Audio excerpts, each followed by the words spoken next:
Up West Texas. Welcome back, everyone. Believe it or not, today is a national day to celebrate a winged creature that flies through the night sky, bats. And the Angelo State University actually has a unique program that you guys use to study and to learn more about these bats. You're one of those students. I'm joined with Roxanne Porstastari. Thanks so much for being here with us here this morning. We've got some of these bats laid out here. I guess understanding a lot of people are scared of bats, number one. Yes. What's not to be feared about them, and what's so great about it, why you like to learn more about them? Well, for one, I mean, think of it this way. First off, they're mammals. They're, people say they're flying rodents. Really, we're more related to rodents than they are, if you want to look at it that way. They feed their young. They care for them.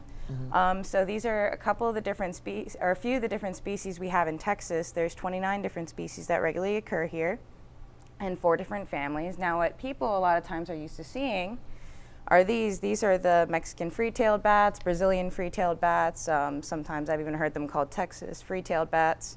But these are a migratory species. And what's really cool about these guys is that they fulfill so many different ecological niches that people don't even think about. Like, there's a lot of insect-feeding bats, so they take care of tons of mosquito-sized insects, agricultural pests, so importantly. Things that we don't like as humans that they can take care of exactly. For us. And then another role that they fill that a lot of people don't know about, the one that I'm studying actually is as a pollinator, an important pollinator. It's a migratory species named the Mexican long-nosed bat. And they feed primarily on agaves in the northern portion of its range, which just barely gets into Texas. And they help proliferate the species, help with genetic diversity, because they help them cross-pollinate, because a lot of these plants can. So understanding like why they're important is something that you obviously have an appreciation for. But I think that what's interesting is that they play such a crucial role in the day-to-day operation that we have, especially with ranching out here, farming. Talk about pollinating and the bugs as well. What would you say to somebody who might be a little scared of bats? Because what's interesting, especially in the morning, especially in Mason, coming out on the radar, we can actually see birds and bats on radar. And so somebody who might be scared of these mammals, what would you say to somebody?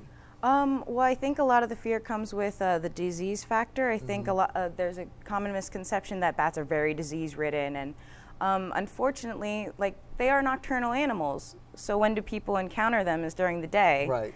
Well, a bat out during the day is a sick bat, unfortunately. So that's why there's just so much hype about them having rabies, is because unfortunately most of the ones they encounter. So if people if they see a bat, leave it alone, don't touch it, but then they shouldn't have a problem. Maybe just call animal services if they see a bat on the ground somewhere.